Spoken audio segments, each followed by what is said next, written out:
तो जैसा कि पिछले एपिसोड में हमने देखा था, शैडो इवॉल्व हो चुका था। इस दौरान अपना जो फ्री स्पिरिट थे, मास्टर फ्री स्पिरिट या जिन्हें हम पैट्रियार्च भी कहते हैं, वो भी ट्राई करते हैं, लेकिन उनका जो सक्सेस था, वो पूरी तरह से नहीं हो पाता है। 70% वो इवॉल्व हो जाते हैं, 30% बीच में फँस जाते हैं।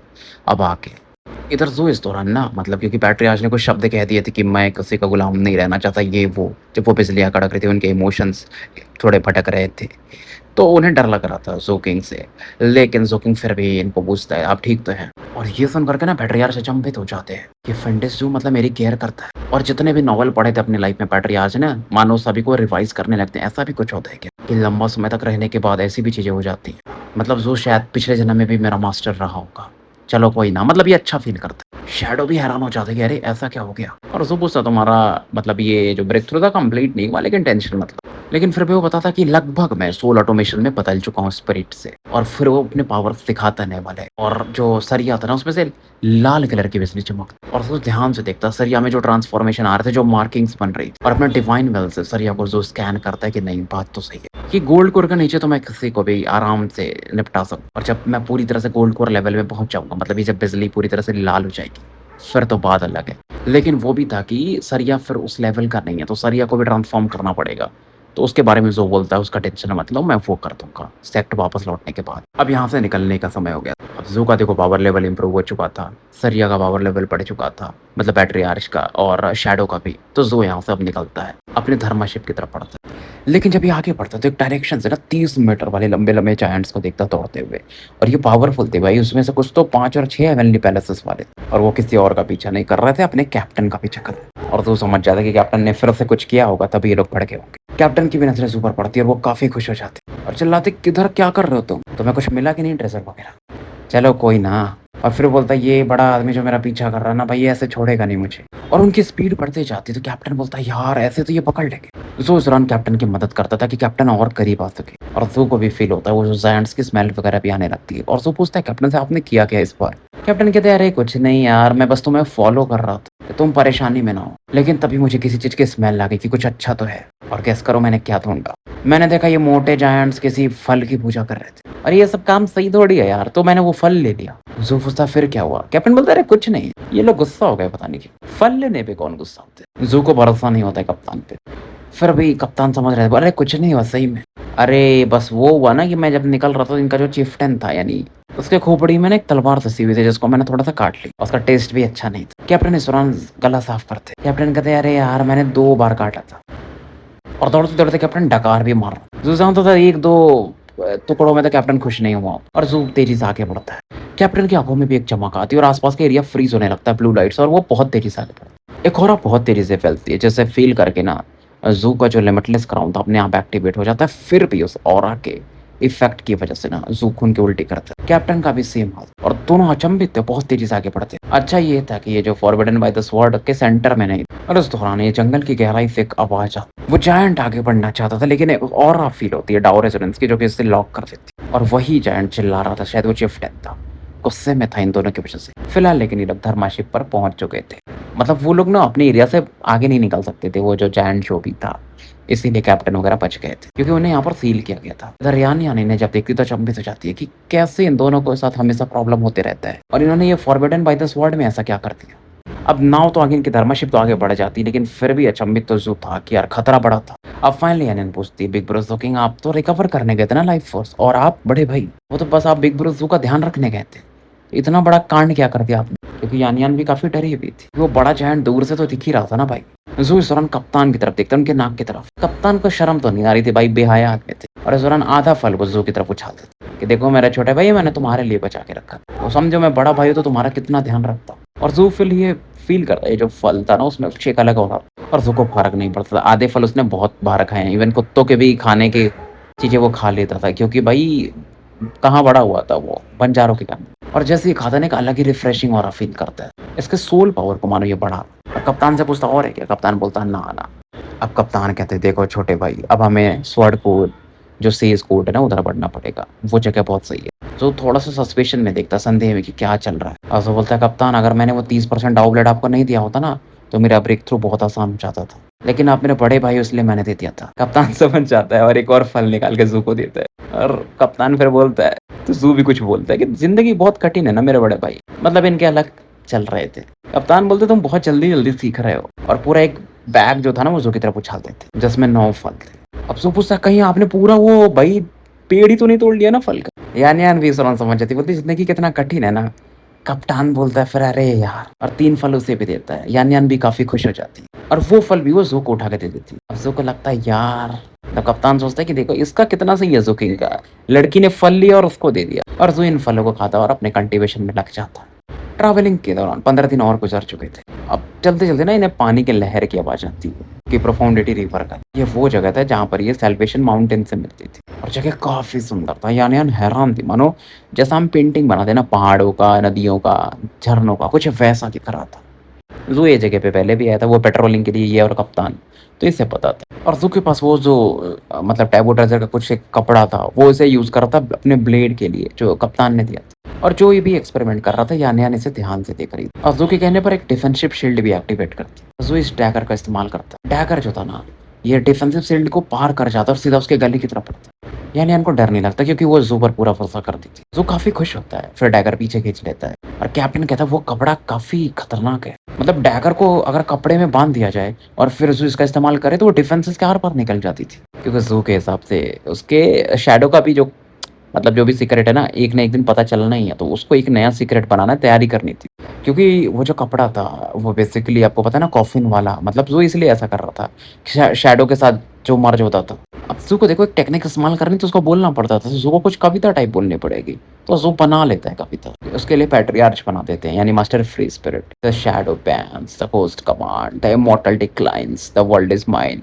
इस दौरान शैडो सोचता है यार और पैट्रियार्च यानी फ्री स्पिरिट बोलते हैं शैडो तुम मेरे से कितना भी बैटल करोगे, इतने समय से मैं नॉवल पढ़ रहा हूँ, मेरा टक्कर तो इवन ज़ू भी नहीं कर सकता पढ़ाई-लिखाई में। इधर इनकी जो धर्माशिप थी वो नॉर्थ की तरफ बढ़ते जाती है और टेम्परेचर काफ़ी तेज़ी से नीचे गिरते जाता है। अब ज़ू ठंड की तो इसको आदत थी।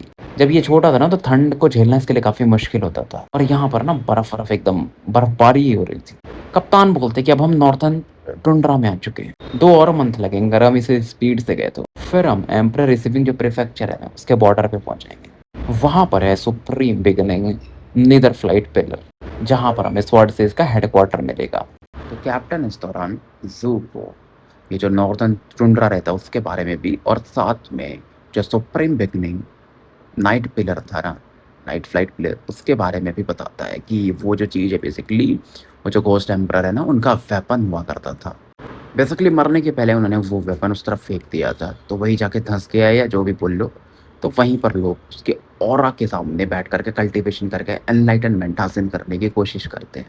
और कुछ लोगों का तो ये भी मानना है कि उस वेपन के नीचे कुछ है जिसको कि उन्होंने सप्रेस किया हुआ है अपने अपने वेपन से और शायद जो स्वॉर्डसेस वाले ने हैं, उन्होंने इसीलिए इस जगह को अपना हेडक्वार्टर बनाया हुआ है। ज़ू यही सवाल पूछता है क्योंकि कैप्टन से और वो ये भी कहते हैं कि घोस्ट एम्परर बहुत स्ट्रॉन्ग थे।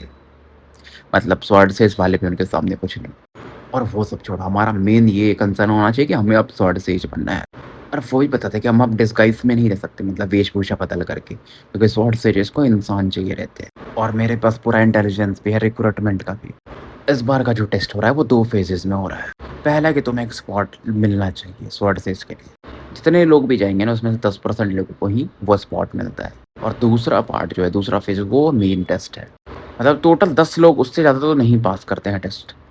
अब ज़ू भी ये सब सुन के ना काफ़ी अचंभित होता है कि 10 लोग और ये भी बताते हैं कैप्टन कि तुम जैसे हम लोग एम्परर रिसीविंग प्रीफेक्चर के हैं राइट? तो यहाँ के जो स्वॉर्ड से जैसे यहाँ के नहीं होंगे, वो किसी और प्रीफेक्चर के होंगे। मतलब ऐसा भी रूल है कि आपकी नियुक्ति जब हो जाती है तो आपको दूसरे लोकेशन पे डाला जाता है। पूरी चीज़ एक्सप्लेन करते हैं कि असाइनमेंट भी हमें मिलेगा, क्या-क्या होगा। तो ज़ू ये समझ रहा था कि अच्छा अगर स्वॉर्ड बन गया तो बाहर ट्रैवल करना भी थोड़ा आसान होगा और यान-यान भी ध्यान से सुन रही थी। उससे भी स्वॉर्ड बनना था, तो वो ज़ू के साथ रह सकती है। इस दौरान 1 महीना गुज़र जाता है और ये लोग वो जो निदर फ्लाइट पिलर था उसके काफ़ी करीब पड़ते जा रहे थे और इस 1 महीने में ज़ू को मास्टर फ्री स्पिरिट का पावर लेवल भी पता चल गया था और शैडो के पावर में क्या-क्या चेंजेस आए थे वो भी। मतलब फ्री स्पिरिट जो है ना वो गोल्ड कोर कल्टीवेटर के बराबर है जो सिंगल हेवनली पैलेस का होता है और अगर वो ब्रेक थ्रू पूरा हो जाता तो वो और स्ट्रॉन्ग हो जाएँगे और बिजली में उनका बेहतरीन कंट्रोल है। और उस लाइटनिंग में भी बिजली में भी वो जो रेड रेट्रिब्यूशन लाइटनिंग है ना, रेड टर्बुलेशन वो और खतरनाक है। उसमें डिस्ट्रक्शन वाली विल है और परछाई का भी कैपेबिलिटी पता चल ही गया था। अब उसके पास एक सीक्रेट मैजिक था जिससे वो ज़ू के साथ फ्यूज़ हो सकता था और ज़ू का बॉडी कल्टीवेशन पावर बढ़ा देता था। पुरानी जो उसकी ताकतें थी वो तो थी। अब किसी की भी परछाई को ये और जल्दी खा सकता था और उसकी परछाई की जो आँखें बहुत सारी बनती है ना उसमें भी एक पावर आ चुका था एक्सटर्मिनेशन का। पहले भी वो ताकत था लेकिन बहुत वीक था।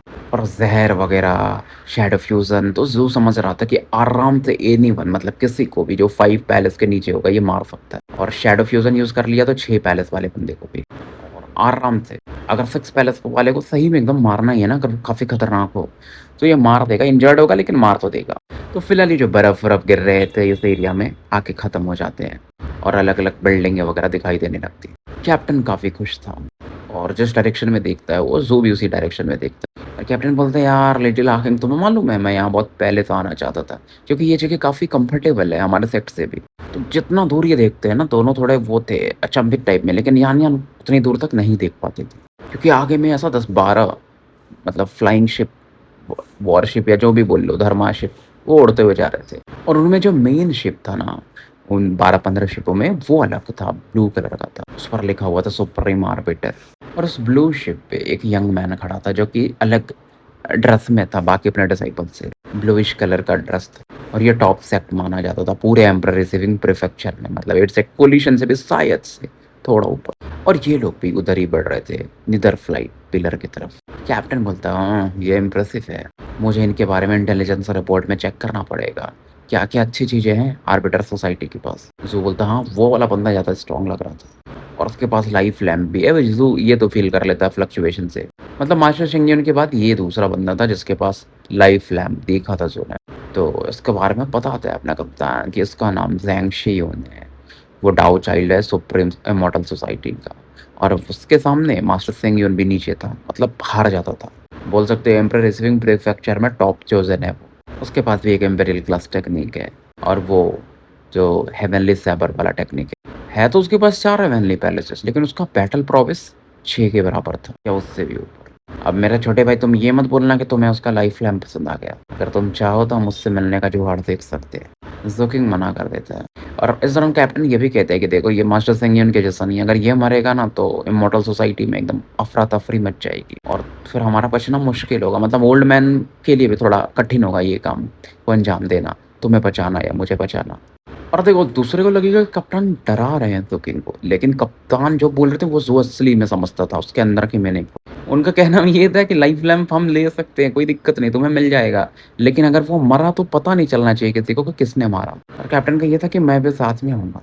लेकिन ज़ो का भी फिलहाल कोई प्लान नहीं था लाइफ लैम्प के पीछे जाने का। क्योंकि ज़ो का देखो वैसा था नहीं क्योंकि उसने ज़ांग सियोन से बातचीत हुई नहीं थी, कोई दुश्मनी थी नहीं, तो क्यों उसके पीछे जाना, क्यों मारना है? कैप्टन बोलते मेरे साथ भी छल कर रहे हो, मुझे मालूम है तुम्हारा बैटल प्रोवेस जो है 6 पैलेस मतलब 5 पैलेस लेवल के तो ऊपर ही है। लेकिन ज़ो इस सवाल का जवाब नहीं देता है। इस दौरान ये अपना जो एम्परर रिसीविंग प्रीफेक्चर का बॉर्डर था उस तरफ देख रहा था और कप्तान से पूछता है कि बड़े भाई माउंट डेब्रेक किधर है? कप्तान सरप्राइज़ हो जाते हैं, फिर सोचते हैं रुको, मैंने देखा था उस जगह को जो सी सीलिंग कंट्री है ना, काउंटी है उसके आस-पास और वहाँ पर एक सन भी है। ज़ो उसके बाद ज़्यादा नहीं पूछता है। जर्नी स्मूथ जाता है और समय गुज़रते जाता है और आगे बढ़ते थे जब ये लोग तो कुछ अलग-अलग नाव भी मिलते थे, मतलब अलग-अलग जो सोसाइटी के लोग आ रहे थे। सभी लोग स्वॉर्ड सेजर्स बनने के लिए रिक्रूटमेंट प्रोसेस के लिए ही आ रहे थे। तो 1 महीना और गुज़र जाता है और ज़ो को फाइनली वो जो नीदर फ्लाइट पिलर था ना अब दूर से दिखाई देने लगा था जो कि पिच ब्लैकिश कलर का था, उस पर बहुत सारे टोटम्स की डिज़ाइन दिख रहे थे और ये आराम से 3000 मीटर चौड़ा था। डाउ रेजोनेंस की ऑरा ज़ो फील कर सकता है सिंबल्स की वजह से ही। और ऊँचाई के बारे में क्या ही कहना, मानो आसमान को छू रहा हो। और ज़ो जब उस तरफ देखता है ना तो एकदम हिल सा जाता है वो ऑरा फील करके, ख़ास करके इसके अंदर में जो घोस्ट टेम्पलर का माउंटेन था, उसके अंदर एक हलचल सी होती है और पिलर भी हल्का-सा हिलता है। इस बार जो रिएक्शन था ज़्यादा फ़ास्ट था। ऐसा नहीं कि रिएक्शन हुआ नहीं था जब ज़ो वहाँ पर गया था ना, वो जो 3 स्पिरिट्स हैं जो डाओ सप्रेसिंग माउंटेन में, क्योंकि वो भी घोस्ट टेम्पलर के ही टुकड़े हैं, लेकिन यहाँ पर ज़्यादा था। इस दौरान कैप्टन फिर से बोलते हैं कि घोस्ट टेम्पलर का ये मोस्ट इम्पोर्टेंट वेपन था। कहाँ से वो आए थे घोस्ट टेम्पलर ये किसी को नहीं पता। उनका ब्रेक थ्रू तभी हुआ था जब ये ब्रोकन फेस ऑफ गॉड आ गए थे तब। मरने से पहले मतलब उनका दुश्मन कौन था हमें भी नहीं पता। लेकिन वो टुंड्रा की तरफ अपने वेपन को फेंक दिए थे और समुद्र के पास आंखें बंद करके बैठ गए थे। मेडिटेशन में ही वो पास आउट हो गए थे। मरते समय वो साउथ की तरफ देख रहे थे, मानो किसी चीज़ का वेट कर रहे हैं। ज़ू देखता अंदर में जो घोस्ट टेम्पलर की छवि थी ना, ये इसके जैसी दिख रही थी। थोड़ा डल था लेकिन अभी भी इसके जैसा ही दिख रहा था। एक ही रिक्वायरमेंट था कि अगर आपको नीदर पिलर के पास में कल्टीवेशन करना है तो आपको इंसान होना तो पहली बात ज़रूरी है। और जब आप कल्टीवेट करते हो उसके सामने बैठ के तो सीलिंग मार्क्स बनते हैं आपके माइंड के अंदर, जो कि कल्टीवेशन के लिए बहुत फ़ायदेमंद है। और यहाँ पर कुछ अलग फ़ायदे हैं, अगर आप पिलर पे जितना ऊपर चढ़ते जाओगे, उतना ज़्यादा आपको रिवॉर्ड भी मिलता है। तो ये जो नीदर फ्लाइट सिटी था ना, दूर से तो एक जंगल के समान दिख रहा था और जैसे-जैसे आगे बढ़ते पिलर के पास में से सैकड़ों लोग बैठे हुए दिखाई देते हैं। कुछ तो ऊपर भी चढ़ रहे थे और हमें एक बंदे को दिखाया जाता है, जो इसे पहचान जाता है ड्रेस के हिसाब से। क्योंकि 1 महीने पहले इनकी नाव बहुत तेज़ी से गुज़री थी और फिलहाल ये बंदा 1500 मीटर की ऊँचाई पर था पिलर के और उसके ऊपर नहीं जा पा रहा था ऑरा की वज़ह से। तो फिर ऐसा छोड़ देता है, जो पकड़ के ऐसा चढ़ रहा था और नीचे आ जाता है और भीड़ जो थी वो चिल्ला रही थी, इस बंदे को स्प्रिंग स्टार्ट एनर्जी मिल गई है, इसके लाइफ फोर्स को और बल मिलेगा। जो देखता उस बंदे के हाथ में ना एक ब्लूइश कलर की ऑरा थी। कैप्टन कहते हैं तो ऐसे देखो, ऐसे काम करता है ये, जितना ऊपर चढ़ेंगे उतना अच्छा फ़ायदा है। और भी चीज़ें वो ज़ू को बताते हैं कि सीलिंग मार्क से ना खतरनाक किलिंग पावर मिलता है। तो ये बहुत ज़्यादा जब करीब पहुँच जाते थे ज़ू के, धर्मशिप को रख लेता है और टेंट वगैरह में ये लोग एंटर करते हैं। उस तरफ बढ़ते हैं जहाँ पर 8 सेक कोलिशन का पहले से गैरिशन बना हुआ था और फाइनली ये 8 सेक कोलिशन के गैरिसन में पहुँच जाते हैं, जो कि पिलर से ज़्यादा दूरी पर नहीं था। वहाँ पर 100 से ज़्यादा इनके टेंट वगैरह लगे हुए थे। पहुँचते ही अंदर ये अपनी जो कपड़े वेशभूषा बदल के थे, वो उसे हटा देते और नेचुरल रूप में आ जाते हैं। तो कोलिशन वाले जो डिसाइपल्स हैं इन्हें नोटिस करते हैं। कैप्टन और यान-यान ज़्यादा लोगों को अट्रैक्ट तो नहीं करते लेकिन ज़ू करता है, क्योंकि डाओ चाइल्ड भी था ये 8 सेक कोलिशन का, तो बहुत सारे लोग इसे रिस्पेक्ट दिखाते हैं। ज़्यादातर फाउंडेशन लेवल में थे और कुछ गोल्ड कोर लेवल में। देखो बहुत सारे लोग थे ना जिनका एज नहीं था अभी कि स्वॉर्ड से ज्वाइन कर सके, बहुत सी चीज़ें रहती हैं ना रूल्स में, लेकिन वो लोग ऐसा एक्सपीरियंस के लिए आए थे, ट्रेनिंग पर्पज़ के लिए आए थे।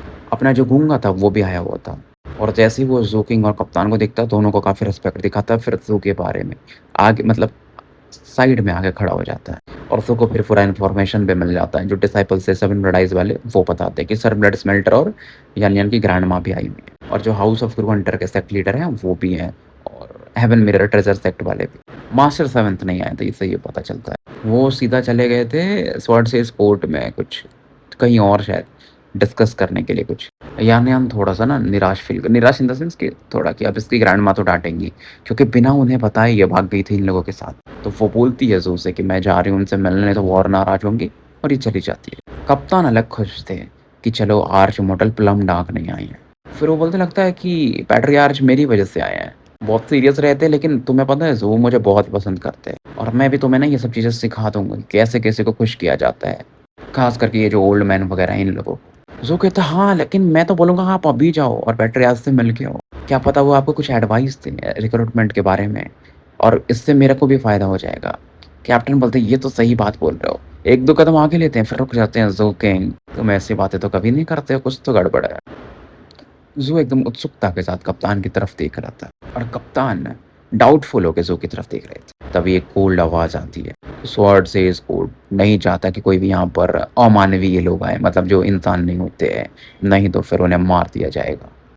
तो स्टोरी हम यहीं समाप्त करते हैं और मिलते हैं फिर कल एक नए एपिसोड के साथ। तब तक के लिए मैं आपका साथी एन अल्केमिस्ट AKA मुसाफिर विदा लेता हूँ।